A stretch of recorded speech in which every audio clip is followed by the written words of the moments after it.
Hello everyone, welcome back in Emerging Trends in Electrical Engineering lecture series. This is our lecture number 15 and today's topic is 4.3 Devices and Components Typical to the IMCCs. In the previous lecture, we studied about the 4.2 Intelligent or Smart MCC, that is IMCC, in which we studied about the need, requirement of IMCC, role of IMCC as compared to the traditional MCCs, and also studied about the functional block diagram. Course outcome is suggest the relevant MCC or IMCC for the given application, and the learning outcomes are means after watching this video you will be able to explain the role and function of devices, components of the specified IMCC. Also able to prepare the outline with components of the IMCC suitable for the given application, and also know the devices and components typical to the IMCC. So, let us start our today's topic 4.3 Devices and Components Typical to the IMCC. जो devices और components रहते हैं आईएमसीसी में वो है intelligent relay, fuses, control devices, PLC, AC drives, power monitoring unit, network cabling and softwares. तो देखते हैं सब वन बाय वन. तो पहला है हमारा इंटेलिजेंट रिले. हमको पता है कि हमारे जो एमसीसी में मोटर स्टार्टर मेन डिवाइस रहता है, जो कि किससे बना रहता है मोटर स्टार्टर? ओवरलोड रिले से और कॉन्टैक्टर से. And the component therein will be, इसमें जो कंपोनेंट लगे रहते हैं जैसे कि इनपुट टर्मिनल जो रहता है वो किस लिए रहता है? To monitor the connection. मतलब जो भी कनेक्शन को मॉनिटर करना है, जैसे कि कभी उसको ऑन करना है, ऑफ करना है, डिस्कनेक्ट करना है, सिलेक्टर स्विच हो गया, तो इन सब को मॉनिटर करने के लिए रहता है input terminal. Output terminal points रहता है to control the contactor. Contactor को कंट्रोल करने के लिए आउटपुट टर्मिनल रहता है. Status indicator which are normally LED. LED क्या है? Status indicator. मतलब वो शो करेगा कि एलईडी क्या शो करेगा कि हमारा ऑन है कि ऑफ है, तो इससे उसका स्टेटस इंडिकेट होगा. प्रोटेक्टिव फंक्शंस कवर्ड, जैसे कि प्रोटेक्टिव किस कौन से फंक्शन होंगे? ओवरलोड है क्या, underload, jam, current imbalance, phase loss, ground fault and PTC thermistor input. तो ये अगर है क्या तो ये भी इसमें फंक्शन कवर हो गए. Programmable parameters for the protective function. तो मतलब प्रोग्रामेबल पैरामीटर्स प्रोटेक्टिव फंक्शन के लिए, तो जैसे कि ट्रिप लेवल, कहाँ कब ट्रिप करना है, warning level, time delay, inhibit windows etcetera. Current monitoring भी करना पड़ेगा, जैसे कि phase, average, full load, ground fault, imbalance, percentage thermal capability used are important monitoring feature. तो इसमें ये सब जो करंट है अलग अलग टाइप के, जैसे कि फेज करंट हो गया, average current, full load current, तो ये सब करंट को भी मॉनिटर करना पड़ेगा. डायग्नोस्टिक मतलब डायग्नोज करना, device, warning and trip status, time to overload trip, history of last 5 trip, time to reset. तो ये सब जो पैरामीटर्स है इन सबको डायग्नोज करना पड़ेगा. ये सब किसके अंदर आएगा? हमारे इंटेलिजेंट रिले के अंदर. तो इंटेलिजेंट रिले के ये सब काम रहेंगे. Second one component is the fuse. A fusible disconnector switch is one type of device used to provide the overcurrent protection. हमको पता है फ्यूज किस लिए लगाते हैं हम? ओवरकरंट प्रोटेक्शन के लिए. Properly sized fuses located in the switch open the circuit when the overcurrent condition exists. जब भी ओवरकरंट कंडीशन आती है तब उसके अकॉर्डिंग जो हम फ्यूजेस लगाते हैं वो प्रॉपरली ऑन हो जाते हैं. And a fuse is a one shot device, मतलब एक शॉट डिवाइस रहता है, मतलब एक बार वो अगर ब्लोन हो गया तो उसको हमको रिप्लेस करना पड़ता है, मतलब दूसरा लगाना पड़ता है, इसलिए इसको बोलते हैं one shot device. The heat produce by the over current causes the current carrying element to melt open and disconnecting the load from the source voltage. तो हमको पता है जब भी ओवर करंट आता है तो उसमें हीट डेवलप हो जाती है, उसके वजह से जो फ्यूज रहता है वो हमारा मेल्ट हो जाता है और उसके वजह से कनेक्शन डिस्कनेक्ट हो जाता है, मतलब सोर्स से फ्यूज के साथ जो हमने आगे का इक्विपमेंट ज्वाइन किया हुआ है उसके वो दो को अलग अलग कर देता है, मतलब सोर्स और इक्विपमेंट को डिस्कनेक्ट कर देता है। The fuses used are HRC type due to their advantages over the rewirable one. तो हम HRC फ्यूज भी उसका एडवांटेज अच्छा होने की वजह से HRC फ्यूज यूज करते हैं। रिवायरेबल फ्यूज के मुकाबले उसके एडवांटेजेस अच्छे होने के कारण हम रिवायरेबल यूज न करते हुए HRC फ्यूज यूज करते हैं। तो these are some diagram of fuse.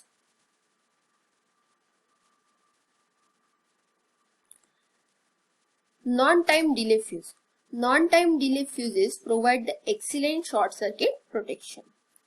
When the overcurrent occurs, heat builds up rapidly in the fuse. Non-time delay fuse usually hold 500% of their rating for approximately 1/4 second, after which the current carrying element melt. And this means that this fuse should not be used in motor circuit which often have inrush current greater than 500. तो जो हमारा non time delay fuse रहता है वो excellent protection provide करता है against short circuit protection. कहीं short circuit आता है तो उससे हमारे सर्किट को बचाने का काम करता है नॉन टाइम डिले फ्यूज, ठीक है। और नॉन टाइम डिले फ्यूज जो है ये जल्दी हीट को बिल्ट अप करता है और इसकी कैपेसिटी कितनी रहती है, ये 500% रेटिंग उसकी जितनी है उसके 500% मतलब 5 गुना वो 1/4 सेकेंड में वो हैंडल कर सकता है, ठीक है।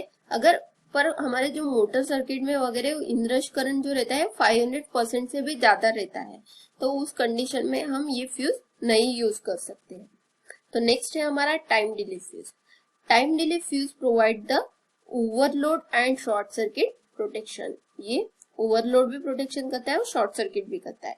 Time delay fuses usually allow several times the rated current to flow for a short time and allow the motor to start. Fuses are grouped into the classes based on their operating and construction feature. इसके भी classes रहते हैं अलग अलग, मतलब उसके rating से हिसाब से उसको अलग अलग तरीके के हम उसको क्लासिफाई करते हैं। Each class has the interrupting rating in ampere. जो इंटरप्टिंग रेटिंग रहती है, जो कि हम अगर फ्यूज बोलते हैं तो 5 एम्पियर का, 10 एम्पियर का, तो इसकी जो रेटिंग रहती है वो एम्पियर में रहती है। Which is the amount of fault current this class of fuse is capable of interrupting without destroying the fuse casing. तो वो मतलब फ्यूज की रेटिंग मतलब क्या, कितना फॉल्ट करंट वो सस्टेन कर सकता है विदाउट वो मतलब खराब न होते हुए कितना वो फॉल्ट करंट को इंटरप्ट कर सकता है, उसको बोलेंगे उसकी rating. Fuses are also rated according to the maximum continuous current and maximum voltage they can handle. कितना ज्यादा से ज्यादा करंट और कितना ज्यादा से ज्यादा वोल्टेज को वो हैंडल कर सकता है उसको बोलेंगे उसकी rated value. Underwriters Laboratory, that is UL, established the standardized basic performance and physical specification to develop its safety test procedures. These standards have resulted in distinct classes of low voltage fuses rated at 600 volt or less. The following chart lists some of the fuses classes and their rating. UL ने कुछ standard एक्स्टेब्लिश किए हुए हैं, उस हिसाब से यहाँ पे कुछ लिस्ट दी हुई है फ्यूजेस की। जैसे कि देख सकते हैं इस पे आपको क्वेश्चन भी पूछा जा सकता है, जैसे कि एच टाइप का फ्यूज ये कब होता है, रिवायरेबल एंड फास्ट एक्टिंग रहता है उसका। इसकी करंट रेटिंग कितनी रहती है, 1 to 600, और इसकी वोल्टेज रेटिंग कितनी रहती है, 2,50,600, एंड इंटरप्टिंग करंट है इसका 10,000। तो सेकेंड है K5, फास्ट एक्टिंग रहता है, 1 to 600 करंट रेटिंग रहती है, 2,50,600 उसका AC वोल्टेज रेटिंग रहती है, और 50,000 इंटरप्टिंग करंट रहता है। J fuse time delay fuse है। दूसरा J fuse fast acting fuse भी है, जिसके करंट रेटिंग अलग अलग है, बाकी सब AC वोल्टेज रेटिंग और इंटरप्टिंग करंट सेम है। फिफ्थ और सिक्स्थ है RK1 and RK2। RK1 time delay जो है उसका करंट रेटिंग अलग है, सिर्फ 0.1 to 600। नेक्स्ट 8 नंबर का है T फास्ट एक्टिंग, जिसका करंट रेटिंग है 1 to 1200 and AC voltage rating है 300 वोल्ट और 600 volt and interrupting current rating है उसकी 2 लाख। L टाइप का टाइम डिले फ्यूज है, उसकी करंट रेटिंग है 200 to 6000 and AC voltage rating रहेगी 250 volt 600 volt and interrupting current rating रहेगी उसकी 2 लाख। तो this you have to remember all these.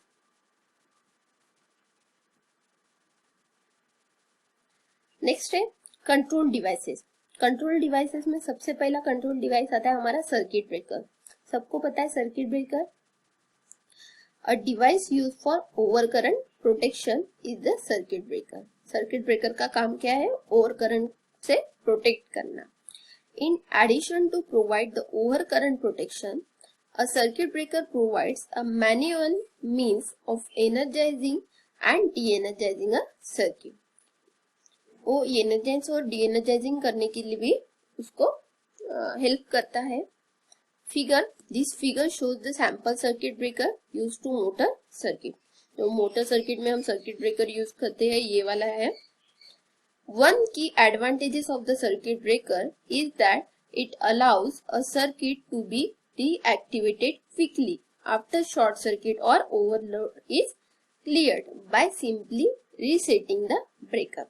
तो इसका एक एडवांटेजेस ऐसा है कि जब भी मतलब सर्किट ब्रेकर में अगर शॉर्ट सर्किट होता है या फिर ओवर करंट आता है तो ये सर्किट ब्रेकर ओपन हो जाता है, पर जैसे ही ये फॉल्ट निकल जाते हैं, मतलब शॉर्ट सर्किट चला गया, ओवरलोड चला गया, तो हम ये सर्किट ब्रेकर को फिर से ये करते हैं, रिसेट करके फिर से यूज करते हैं। इसकी रहती है एम्पियर रेटिंग रहती है। तो like fuses every circuit breaker has ampere voltage and interrupting current rating. The ampere rating is the maximum continuous current a circuit breaker can carry. इसकी जो एम्पियर रेटिंग रहेगी सर्किट ब्रेकर की, मतलब क्या, कितना मैक्सिमम कंटिन्यूअस करंट वो circuit breaker handle कर सकता है, उसको बोलेंगे हम सर्किट ब्रेकर की ampere rating. In general a circuit breaker ampere rating should not be exceed the conductor ampere rating. तो उसमें जो कंडक्टर रहेंगे यूज होंगे, तो सर्किट ब्रेकर की रेटिंग जो रहेगी वो कंडक्टर के रेटिंग से ज्यादा नहीं रहनी चाहिए। क्योंकि क्या होगा, अगर हमने सर्किट ब्रेकर की रेटिंग ज्यादा दे दी पर उसके में जो कंडक्टर यूज हो रहे हैं उसकी रेटिंग अगर कम है तो वो सर्किट ब्रेकर अल्टीमेटली क्या हो जाएगा, डैमेज ही होगा। ठीक है, मतलब उतने रेटिंग तक वो तो सस्टेन नहीं कर पा रहा है, तो जो कंडक्टर की रेटिंग रहेगी उससे हमारे जो सर्किट ब्रेकर की रेटिंग रहेगी वो ज्यादा नहीं होनी चाहिए। For example, if the conductor is rated for 50 ampere and the circuit breaker is should not be exceed for the 50 ampere. Also, the temperature of the conductor at which the current rating is valid need to be kept in view. So, this is about control devices. Next controlling device is sensors, actuators and switches.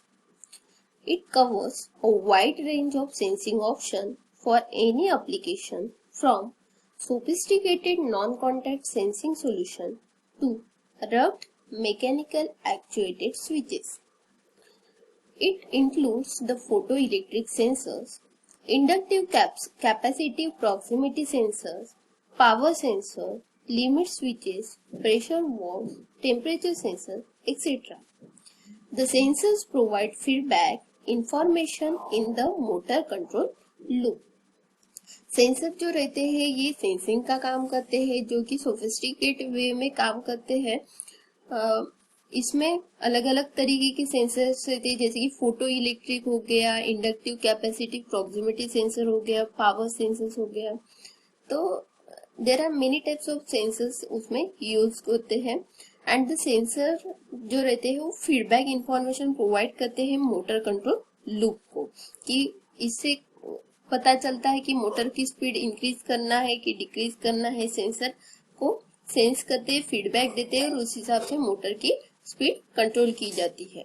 The limit switches are operated by the displacement of the mechanical part of the machine system, whereas the proximity sensors sense the closeness of the machine part or a completion of a set task to a certain point and intimate or a given signal for the further sequential operation.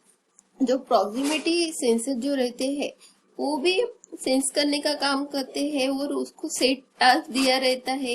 वो check करता है कि वो जो set मतलब जो task वहां पे सेट किया हुआ है वो मिल रहा है कि नहीं है, उसके कितने पास है, उस हिसाब से उसका इनपुट आउटपुट चेक करके वो पर्टिकुलर सिग्नल प्रोवाइड करता है। This sensors also improve the reliability by detecting the fault condition that can damage the motor. Sensor से रिलायबिलिटी इंक्रीज होती है क्योंकि ये क्या करता है, सेंसर फॉल्ट को डिटेक्ट करता है, फॉल्ट कंडीशन को डिटेक्ट करता है, जिससे कि हमारी मोटर डैमेज होने से बचती है। Third one, controlling device is push button.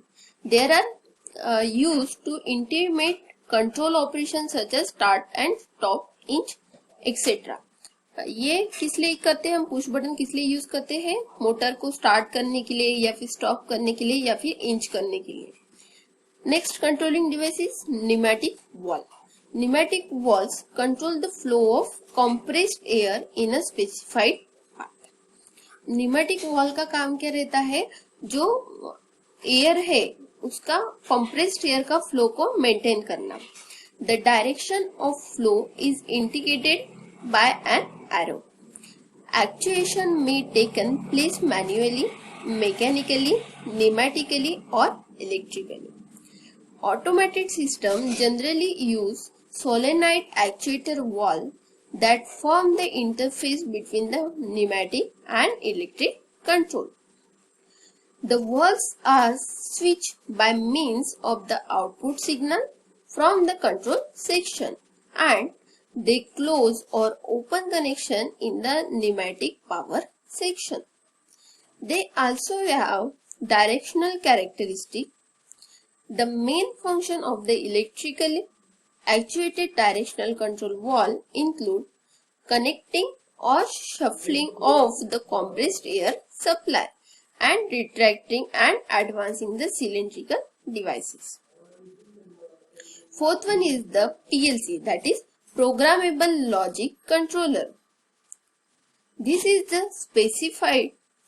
specialized computer used to control the machine and processor. हमने लास्ट कुछ लेक्चर के पहले भी देखा था पीएलसी क्या होता है। एक कंप्यूटर रहता है जिससे कि हम मशीन और प्रोसेसर्स को कंट्रोल करते हैं। It uses a programmable memory to store the instruction and specific function which include an on and off control, timing, counting, sequencing, catching and data handling requested to the industrial processes.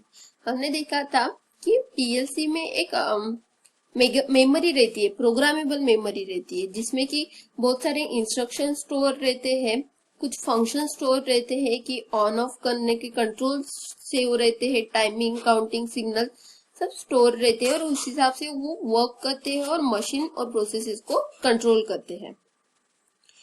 PLC operate in real time, which means that an event taking place in the field result in corresponding operation occurring with it. PLC जो रहता है वो real time रहता है, मतलब जैसे actual में हो रहा है फील्ड में उस हिसाब से वहां के रीडिंग को नोट डाउन करता है। Machines that process the thousands of items per second, can be implemented only by the PLC capability. इससे हम number of atom, number of machines को पीएलसी से जोड़ के उसको कंट्रोल कर सकते हैं।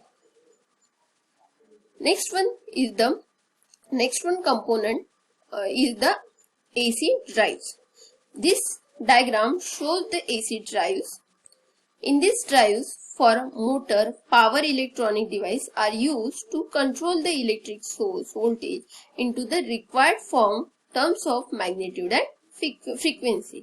इससे हम उसको कन्वर्ट करते हैं, जो फॉर्म में हमको चाहिए उस फॉर्म में, उस मैग्नीट्यूड में, उस फ्रीक्वेंसी में उसको कन्वर्ट करते हैं by using this power processor.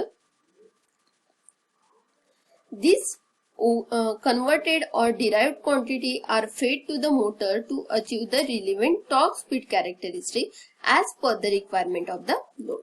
जैसा अपना लोड है और जैसे लोड की रिक्वायरमेंट है उस हिसाब से हम क्या करते हैं, मोटर को पावर प्रोसेसर, जो पावर इलेक्ट्रॉनिक डिवाइसेस के थ्रू सप्लाई प्रोवाइड करते हैं और उस हिसाब से हमारी मोटर वर्क होती है और उस हिसाब से उसको स्पीड डेवलप होती है और उस टाइप से लोड की रिक्वायरमेंट फुलफिल होती है। The motor parameters such as torque, speeds are sensed and fed to the controller that generates the values of the driving parameters of the voltage and frequency. फिर से हम load को देते हैं, फिर से मोटर के साथ एक सेंसर कनेक्टेड रहता है। वो सेंसर क्या करता है, मोटर की स्पीड और टॉर्क को सेंस करता है। उसकी स्पीड अगर रिक्वायर्ड स्पीड से अगर कम है तो सेंसर उसको सेंस करता है और वो कंट्रोलर को सिग्नल प्रोवाइड करता है। यहाँ पे देख सकते हैं मोटर से सेंसर कनेक्टेड है, सेंसर सेंस करेगा और कंट्रोलर को सिग्नल देगा। कंट्रोलर उस हिसाब से उस पर एक्शन लेगा। जैसे कि स्पीड कम है तो सेंसर ने इसको बताया स्पीड कम है, तो कंट्रोलर क्या करेगा, उसको स्पीड इंप्रूव करने के लिए पावर प्रोसेसर को सिग्नल प्रोवाइड करेगा। फिर पावर प्रोसेसर ज्यादा इनपुट देके उस तरीके से उसको मोटर की स्पीड को इंप्रूव करेगा। This drives converts the power from the source into the proper value in terms of voltage, current, frequency which control the motor driving the load as per the requirement in terms of torque, speed and direction. और हमने जैसे बोला controller देने के बाद ये power processor उस हिसाब से एक्शन लेगा और मोटर को उस तरीके से इनपुट देगा कि हमारी लोड की जो रिक्वायरमेंट है, जिस तरीके की उसको टॉर्क, स्पीड और डायरेक्शन की जरूरत है वो फुलफिल हो जाए। Next one controlling device is the power monitoring unit. These units have required circuitry to carry out the functions such as protection, operation, measurement, monitoring for the power distribution and switching facilities into one compact unit at the specified control levels. Power monitoring का काम क्या रहेगा, monitor करना और function provide करना, जैसे कि protection हो गया, उसको प्रोटेक्शन प्रोवाइड करना, मेजरमेंट करना, मॉनिटर करना पावर डिस्ट्रीब्यूशन का और स्विचिंग फैसिलिटी प्रोवाइड करना। तो ये सब आएगा पावर मॉनिटरिंग यूनिट के अंतर्गत। Next one is the network cabling. Network cabling is needed to implement the required function by communication signal between the various components of the system. Networking मतलब क्या, जोड़ना, और ये कम्युनिकेशन सिग्नल से एक दूसरे के साथ जोड़ा जाएगा, वेरियस कंपोनेंट्स को सिग्नल के साथ जोड़ेंगे and this may be achieved by the Ethernet और the IP networking. Next one is the software. Intelligent MCC are characterized by the dedicated software that operated in a non-computer operating environment such as Windows. It controls the motor and other related equipment.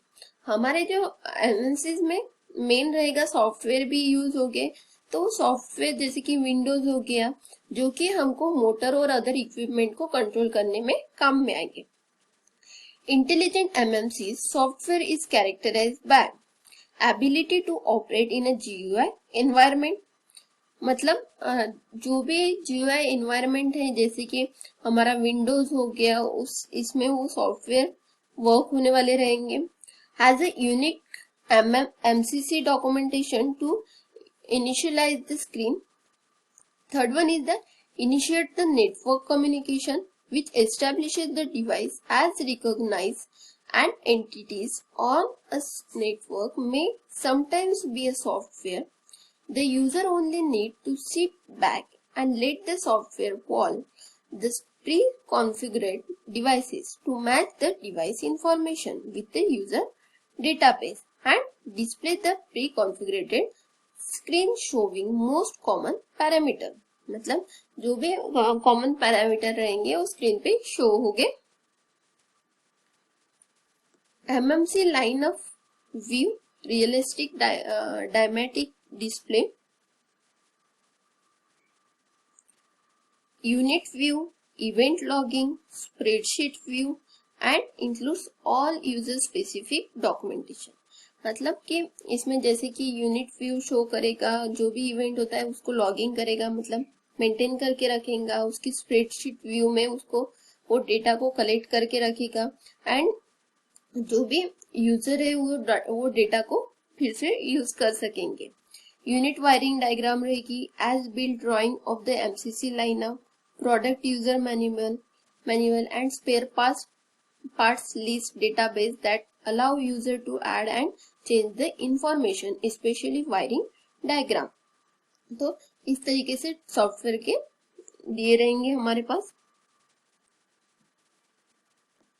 Based on the above data, following features may be made available by the use of software like real-time dynamic motor and load data to facilitate the predicted motor and load maintenance. Enhancement monitoring and protective functions allow selected responses to monitor the motor and load condition.